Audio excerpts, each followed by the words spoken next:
Even اپنے نفسوں سے بھی، پھلوں سے بھی۔ اسی سے سملر آیت ہے سورہ عنکبوت کی، کیا سمجھ لیا لوگوں نے کہ وہ چھوڑ دیے جائیں گے اگر وہ کہہ دیں ایمان لائے ہم اور وہ نہیں آزمائے جائیں گے؟ یہ کلیکٹیولی تمام لوگوں سے کہا جا رہا ہے، اگر تم اپنی زبان سے کہہ دو کہ ہم ایمان لائے تو تم کیا یوں ہی چھوڑ دیے جاؤ گے؟ کیا تمہارے ایمان کو ٹیسٹ نہیں کیا جائے گا؟ ہمیں اپنے ایمان کے لیے بھی دعا کرتے رہنے چاہیے، کیونکہ ایمان بڑھتا اور گھٹتے رہتا ہے۔ آپ صلی اللہ علیہ وسلم نے کہا، ایک بار یہ کہا، مومن مردوں اور عورتوں پر وقتاً فوقتاً آزمائشیں آتی رہتی ہیں، صبر سے دل کی صفائی ہوتی ہے، یہاں تک کہ جب اللہ سبحانہ و تعالیٰ سے ملتے ہیں نامہ اعمال میں کوئی گناہ نہیں رہتا۔ سبحان اللہ۔ جب ہم صبر کریں گے تبھی ہمارے دلوں میں سکون آئے گا، اور سکون جب ہم پریشان ہوتے ہیں، یہ آیت سے میں بہت ریلیٹ کرتی ہوں، جب ہم پریشان ہوتے ہیں یا ٹینشن میں ہوتے ہیں، کبھی کوئی آیت ہمارے سامنے پاپ اپ ہو جاتی ہے، جیسے سوشل میڈیا کے تھرو یا قرآن جب ہم پڑھتے ہیں۔ میرے ساتھ تو اکثر جب میں پریشان یا ٹینشن میں ہوتی ہوں تو جب اپنے نوٹس لکھتی ہوں تب کوئی آیت ایسی سامنے آ جاتی ہے جس سے دل میں سکون آ جاتا ہے، جب وہ کیونکہ وہ آیت ہم سے ریلیٹ کرتی ہے اس وقت۔ اگر آپ کے ساتھ بھی کسی کے ساتھ بھی ایسا ہوتا ہے تو please type yes in the chat box. کسی کے ساتھ ایسا ہوتا ہے کہ کوئی جب پریشان ہے ان کے سامنے کوئی آیت آ گئی جو وہ ان کی سچویشن سے ریلیٹ کرتی ہو، انہیں سکون ملا ہو؟ الحمد للہ، الحمد للہ۔ جی الحمد للہ۔ سکینت یعنی سکون، یہ بہت بہترین آیت ہے سورہ فتح کی، آیت نمبر 4 میں اللہ سبحانہ تعالیٰ فرماتے ہیں، وہ ذات ہے جس نے نازل کی سکینت دلوں میں مومن کے، تاکہ وہ بڑھ جائے ایمان میں ساتھ اپنے ایمان کے، اور اللہ کے لیے لشکر آسمان کے اور زمین کے، اور اللہ سبحانہ و تعالیٰ علم والا، حکمت والا ہے۔ سکینت یعنی سکون، سکون کا تعلق اخلاص کے ساتھ بھی ہوتا ہے۔ جب بھی آپ کوئی کام اللہ سبحانہ و تعالیٰ کی خاطر اور صرف اللہ سبحانہ و تعالیٰ کی رضا کے لیے کریں تو آٹومیٹیکلی سکون آپ کے دل میں آ جاتا ہے۔ دل میں سکون نہیں ہونا، بے چینی ہونا، یہ بھی ایک عذاب کی شکل ہے۔ ریسنٹلی یہ آیت کے تھرو مجھے پتا چلا تو نہ وہ ہوا سن کے کہ اللہ تعالیٰ ہم سب کو سکون عطا فرمائے۔ سکون نہیں ہونا، بے چینی ہونا، یہ بھی ایک عذاب کی شکل ہے، یہ ہمیں پہلے نہیں پتا تھا۔ اسی میں اللہ تعالیٰ ہمیں سورہ رعد آیت نمبر 28 میں سکون کیسے حاصل کرنا ہے وہ بھی اللہ تعالیٰ ہمیں بتا رہے ہیں کہ ہم سکون کیسے حاصل کر سکتے ہیں، اللہ کے ذکر سے، کلمات سے، قرآن سے۔ جب ہم اپنے آپ کو سرنڈر کریں، سبمٹ کریں، اتنا ہی ہمارے دل میں سکون آئے گا۔ جب ہم اللہ سبحانہ و تعالیٰ کے آگے سرنڈر ہو جائیں، اپنے آپ کو سبمٹ کر دیں، تو انشاءاللہ تعالیٰ ضرور سکون آئے گا۔ ابن ماجہ کی حدیث کا مفہوم ہے، آپ صلی اللہ علیہ وسلم نے فرمایا، بہترین عمل یہ ہے کہ تمہارا دل اللہ کی یاد سے ہمیشہ پر رہے۔ جب اللہ کی یاد سے ہمارا دل پر رہے گا تبھی شکر گزاری آئے گی ہم میں، اور ہم ناشکری سے بچ پائیں گے۔ شکر گزاری بہت بہت ضروری ہے، کیونکہ سورہ ابراہیم آیت نمبر 17 میں اللہ سبحانہ و تعالی ہمیں بتاتے ہیں کہ شکر کرو تم، البتہ میں ضرور زیادہ دوں گا تم کو، اور البتہ ناشکری کی تم نے، بے شک میرا عذاب البتہ سخت ہے۔ شکر گزاری یعنی الحمدللہ ایسی زبان سے کہہ دینا نہیں، اللہ کا دل سے شکر گزار ہونا، اللہ کا شکر گزار بندے بن جانا، دل سے ہر سچویشن میں دل سے ایکسیپٹ کرنا وہ سچویشن کو، اور شکر الحمدللہ کہنا۔ زبان سے کہہ دینے سے نہیں ہوگا، دل سے بھی ماننا ہے۔ اللہ سبحانہ و تعالیٰ کا شکر کرنے والوں کو اللہ سبحانہ و تعالیٰ زیادہ دیتے ہیں۔ شکر میں سب سے پہلے کوئی چیز کے ملنے پر اللہ سبحانہ و تعالیٰ کا شکر ادا کرنا، نعمتوں کو اللہ کی طرف سے سمجھنا سب سے امپورٹنٹ ہے، ورنہ ہم سمجھتے کہ ارے ہماری محنت سے ملا ہم آپ کو، یہ نہیں، اللہ کی طرف سے سمجھنا، تبھی شکر کا جذبہ ہمارے دل میں آئے گا۔ اللہ تعالیٰ کی دی گئی نعمتوں کا صحیح استعمال کرنا، ان کی قدر کرنا، یہ بھی شکر گزاری میں آتا ہے۔ ابو داؤد کی حدیث کا مفہوم ہے، آپ صلی اللہ علیہ وسلم نے فرمایا، جو لوگ اللہ کا شکر ادا نہیں کرتے وہ لوگوں کا بھی شکر ادا نہیں کرتے۔ اسی لیے ہمیشہ ہمیں گریٹیٹیوڈ میں رہنا چاہیے۔ گریٹیٹیوڈ میں رہیں گے تبھی ہم ناشکری سے بچ پائیں گے، کیونکہ ناشکری اللہ سبحانہ و تعالیٰ کے عذاب کا سبب بن سکتی ہے۔ سورہ نحل آیت نمبر 112 میں اللہ سبحانہ و تعالیٰ نے ناشکری بندوں کے ساتھ کیا ہوگا وہ بتایا جا رہا ہے ہمیں۔ ناشکری میں اللہ تعالیٰ کی نعمتوں کا مس یوز کرنا، ان کا صحیح استعمال نہیں کرنا، ان کے ملنے کے بعد اللہ سبحانہ و تعالیٰ کے سامنے نہیں جھکنا، یہ سب ناشکری میں آئیں گے۔ مسند احمد کی حدیث کا مفہوم ہے، آپ صلی اللہ علیہ وسلم نے فرمایا، جو لوگ اللہ کی دی گئی نعمتوں کی ناشکری کرتے ہیں وہ عذاب کے مستحق ہوتے ہیں۔ اور شکر گزار ایک مومن بندے کی پہچان بھی ہے۔ اللہ سبحانہ و تعالیٰ کے قریب ہوں گے وہ لوگ جو شکر گزار رہیں گے۔ شکر گزار لوگ اللہ سبحانہ و تعالیٰ کے نزدیک خاص ہیں۔ اللہ سبحانہ و تعالیٰ ہمیں بھی ان میں شامل کریں۔ جب ہم شکر گزاری کریں گے تب ہمارے دل میں اللہ کی رحمت ہوگی، ہم اللہ کی رحمت سے مایوس نہیں ہوں گے انشاءاللہ تعالی۔ اللہ سبحانہ و تعالی سورہ بقرہ آیت نمبر 56 میں اللہ سبحانہ و تعالی فرماتے ہیں، یہ وہ لوگ ہیں کہ جب ان کو کوئی مصیبت پہنچتی ہے تو یہ کہتے ہیں کہ ہم سب اللہ ہی کی طرف سے آئے ہیں اور اللہ کی طرف لوٹ کر جانا ہے۔ یہ بہت فیوریٹ آیت ہے۔ صحیح مسلم کی حدیث کا مفہوم ہے، ام سلمہ رضی اللہ تعالی عنہا فرماتی ہیں، میں نے آپ صلی اللہ علیہ وسلم کو یہ فرماتے ہوئے سنا جب وہ آپ صلی اللہ علیہ وسلم ابو سلمہ کا انتقال ہوا، جب وہ وہاں پر آئے تو ابو سلمہ کی آنکھیں کھلی ہوئی تھی، آپ صلی اللہ علیہ وسلم نے ان کی آنکھیں بند کی، پھر فرمایا جب انسان مر جاتا ہے روح نکلتی ہے تو آنکھیں اس کا پیچھا کرتی ہے، جب انسان کو مصیبت پہنچتی ہے تو وہ اللہ سبحانہ وتعالیٰ کے کلمات کو ادا کرتا ہے، ان للہ و انا الیہ راجعون۔ اس کے بعد آپ صلی اللہ علیہ وسلم نے پڑھا، اللہم اجرنی فی مصیبتی و اخلف لی خیر منہا، اے اللہ مجھے میری مصیبت میں اجر دے اور اس کا مجھے بہترین بدل عطا فرما۔ جب ہم صبر کرتے ہیں اور یہ دعائیں پڑھتے ہیں تو اللہ تعالی ہمیں اس کا بہترین بدل عطا فرماتے ہیں۔ ان للہ و انا الیہ راجعون، بہت بہترین آیت ہے۔ دوسرے واقعے میں آتا ہے، ام سلیمہ نے جب آپ صلی اللہ علیہ وسلم کو یہ کلمات پڑھتے دیکھا سنا تو انہوں نے بھی یہ کلمات پڑھے، پھر انہوں نے سوچا کہ مجھے اس سے بہتر کیا مل سکتا ہے، کیونکہ ان کے شوہر ابو سلمہ سب سے پہلے ہجرت کرنے والے صحابی، بہت نیک صحابی تھے۔ پھر جب انہوں نے عدت اپنی پوری کر لی، عدت گزار لی، اس کے بعد آپ صلی اللہ علیہ وسلم کا پیغام آیا، سوچے اس سے اچھا اور کیا ہو سکتا تھا۔ سبحان اللہ، سبحان اللہ۔ سورہ اشرا آیت نمبر 5 اور 6 میں بھی اللہ سبحانہ و تعالیٰ نے کہا ہے کہ ہاں مشکل کے ساتھ آسانی ہے، یعنی ہر مشکل کے ساتھ آسانی ہے۔ ہم بندے ہیں جو بے چین ہو جاتے ہیں، جو پریشان ہو کر کہتے ہیں کہ ہمارے ساتھ یہ ایسا کیوں ہوتا ہے، ہم ہی کیوں ایسا۔ ہر مشکل کے بعد آسانی ہے، بس ہمیں توکل اور صبر کی ضرورت ہے۔ توکل، اور جب ہم صبر کریں گے تو ہم مایوسی سے دور ہو جائیں گے انشاءاللہ تعالی۔ اللہ سبحانہ و تعالی ہمیں توکل اور صبر سے کام لینے والوں میں سے بنائے، آمین۔ جب ہم یہ سب چیزوں کو اپنی زندگی میں امپلیمنٹ کریں گے، اور ہمیں اس چیزوں کے لیے دعا بھی کرنی چاہیے انشاءاللہ تعالی، اللہ سبحانہ و تعالی ہمیں اپنی رحمت اور فضل سے جنت الفردوس میں اعلیٰ مقام عطا فرمائے اور جہنم سے بچائے انشاءاللہ تعالی، آمین۔ سورہ بقرہ جنت اور جہنم، جب بھی قرآن میں جہنم کا ذکر آتا ہے اس کے فوری بعد اللہ سبحانہ و تعالی جنت کا ذکر کرتے ہیں۔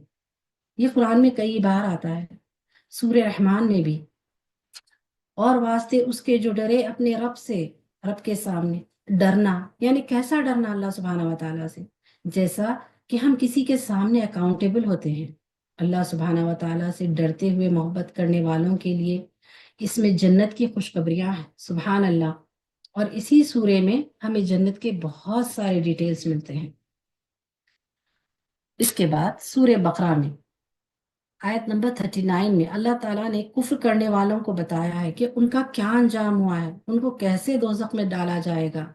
اللہ سبحانہ و تعالیٰ ہم سب کو دوزخ کے عذاب سے محفوظ رکھے اور جنت الفردوس میں اعلیٰ مقام عطا فرمائے، آمین یا رب العالمین۔ اسی لیے ہمیں دین اور دنیا دونوں کے لیے دعا کرتی رہنی چاہیے۔ قرآن میں بہت سی دعائیں نازل ہوئی ہیں on different prophets but this is among the best، یہ مجھے بہت پسند ہے جو آپ صلی اللہ علیہ وسلم پر نازل ہوئی۔ ربنا آتینا، اے ہمارے رب ہمیں دنیا میں بھی بھلائی دے اور ہمیں آخرت میں بھی بھلائی دے اور ہمیں دوزخ کے عذاب سے بچا، آمین۔ بخاری اور مسلم کی حدیث کا مفہوم ہے، انس بن ملک رضی اللہ تعالی عنہ سے روایت ہے کہ آپ صلی اللہ علیہ وسلم کی اکثر یہ دعا ہوا کرتی تھی، ہمیں بھی ہمیشہ دین اور دنیا دونوں کے لیے دعا کرنی چاہیے، کیونکہ ہمیں دونوں کو بیلنس کرتے ہوئے زندگی گزارنا ہے۔ اللہ سبحانہ و تعالیٰ نے کہا ہے کہ دنیا مت چھوڑو، دنیا اور دین دونوں کے لیے دعا کرو، دونوں میں زندگی گزاریں گے تبھی ہم کامیاب ہو پائیں گے۔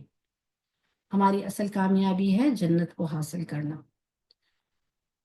Before ending my topic, I would like to share about my favorite ayat regarding Ramadan. انشاءاللہ تعالیٰ ایک چھوٹا سا ریمائنڈر ہے یہ، سورہ بقرہ آیت نمبر 183 اور 184 میں اللہ سبحانہ و تعالیٰ ہمیں روزوں کی فضیلت بتا رہے ہیں کہ روزے ہم پر فرض ہے، اس سے ہم تقوی حاصل کر سکتے ہیں۔ یہ امپورٹنٹ ڈیز ہے، اگر ہم سفر پر ہیں، بیمار ہیں، تو ہم اس کو بعد میں پورا کر سکتے ہیں، اس کی گنتی ہمیں پوری کرنی ہے۔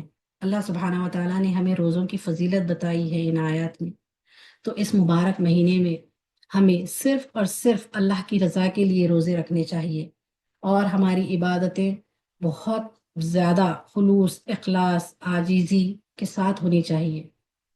اللہ سبحانہ و تعالیٰ ہمارے روزوں کو، ہماری عبادتوں کو سب کو قبول فرمائے، آمین یا رب العالمین۔ الحمدللہ میرا ٹاپک اینڈ ہو گیا ہے۔ I would like to thank استاذہ ام سارہ یہ اپرچونیٹی دینے کے لیے، کیونکہ ان کے بنا یہ پاسبل نہیں تھا، اور جزاکم اللہ خیرن کثیرہ، ساری ڈی اے ٹیم کا دل سے شکریہ، اور سارے میرے ٹیم میٹس اور جو بھی لیڈرز ہیں سب کا شکریہ، ان کے بنا یہ پاسبل نہیں تھا۔ اور میرے ہسبینڈ وہ بہت سپورٹ کرتے ہیں مجھے اس میں، الحمدللہ ان کا بھی بہت بہت شکریہ، جزاکم اللہ خیرن کثیرہ۔ Love you all for the sake of Allah subhanahu wa ta'ala. Alhamdulillah, blessed to have you all in my life. آپ سب وقت نکال کر یہاں پر آئے، آپ سب کا بہت بہت بہت شکریہ۔ اور یہ ساری چیزیں جو میں نے شیئر کی ہیں پلس آف قرآن کے تھرو، یہ بہت سارا کچھ میں نے سیکھا ہے دارالارقام سے۔ دارالارقام ایک بیسٹ پلیٹ فارم ہے جو آپ سب کو یہ موقع دیتا ہے، یعنی میں اتنا بول نہیں پاتی تھی، آج اس کی وجہ سے میں اتنا بول پا رہی ہوں، الحمدللہ الحمدللہ۔ یہاں پر آپ کو بہت اچھے فرینڈس ملتے ہیں، بہت اچھے ساتھی ملتے ہیں جو آپ کو موٹیویٹ کرتے ہیں، ہمیشہ ڈاؤن نہیں ہونے دیتے، ہمیشہ انکریج کرتے ہیں۔ اور اکتوبر میں تعلیم القرآن اور تفسیر القرآن کے ایڈمیشنس اوپن ہیں، پلیز آپ سب وہ بھی جوائن کریں۔ آپ سب نے مجھے دیکھا ہوگا کہ میں نے بہت کچھ سیکھا ہے، بہت تھوڑا سا شیئر کیا ہے آپ سب کے ساتھ کہ قرآن میں کیا کیا ہے، قرآن ہم کو کیا کیا سکھاتا ہے، قرآن میں ہر چیز کھول کھول کر بیان کی گئی ہے۔ تو پلیز میری ریکویسٹ ہے کہ قرآن کو سمجھ کر پڑھیں، ایک آیت ہی کیوں نہ ہو، سمجھ کر پڑھیں، تبھی ہم اللہ سبحانہ و تعالیٰ سے اپنا کنیکشن اسٹرانگ بنا پائیں گے انشاءاللہ تعالیٰ، تبھی ہم وہ آیت کو فیل کریں گے، تبھی ہمارے آنکھوں میں پانی آئے گا جب ہم پڑھیں گے، سمجھیں گے تو انشاءاللہ تعالیٰ۔ اکتوبر میں ایڈمیشنس ہیں، اللہ سبحانہ و تعالیٰ ہمارے لیے آسان کرے۔ جزاکم اللہ خیرا کثیرا، رات کے وقت آپ سب ٹائم نکال کر آئے، سبحانک اللہم و بحمدک، نشہد ان لا الہ الا انت، استغفرک و اتوب الیک۔ السلام علیکم ورحمۃ اللہ وبرکاتہ۔